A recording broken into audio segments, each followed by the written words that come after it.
Sailing the open seas, dancing on deck and seeing the world from the comfort of a floating hotel. That's what the cruise line industry is supposed to be about. But since the outbreak of the coronavirus, that image has been tarnished. Outbreaks of COVID-19 claimed lives.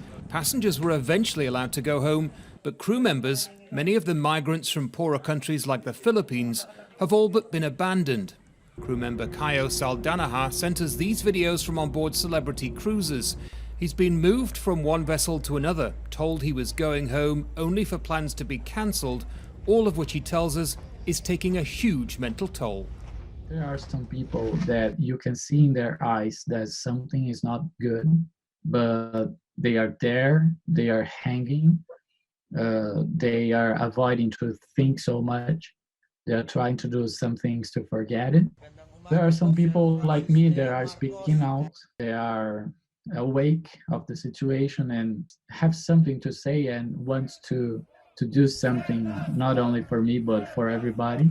It's thought that at least 7 crew members have died from COVID-19, while over 500 have been infected by the coronavirus. Cruise line companies say they're steadily repatriating staff, but the process is slow and complicated. In April, the CDC banned cruise ships from US waters until at least late July. Other nations are insisting on strict testing and that cruise companies should pay for land-based quarantine.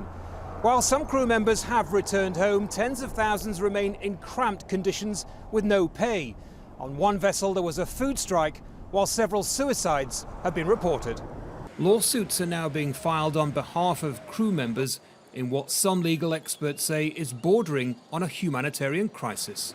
I've used the term that cruise ships are floating sweatshops for years. Not only is the situation bad enough for them that they're thousands of miles away from their families, they don't know what's going on, they don't know when they're going to get home, they're not necessarily being paid, but they're being threatened if they can't speak out.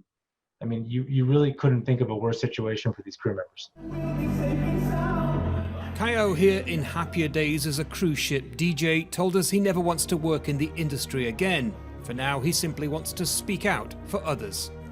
You feel that you were lied to, that you don't have any value as a human being. You are just a number. Right now, we need to think about our psychological health. Getting crew members off these ships has been complicated by nations closing ports, strict restrictions and lack of coordination. But many say the industry could and should do more for loyal staff facing an increasingly desperate and dangerous future. Andy Gallacher, Al Jazeera, Miami, Florida.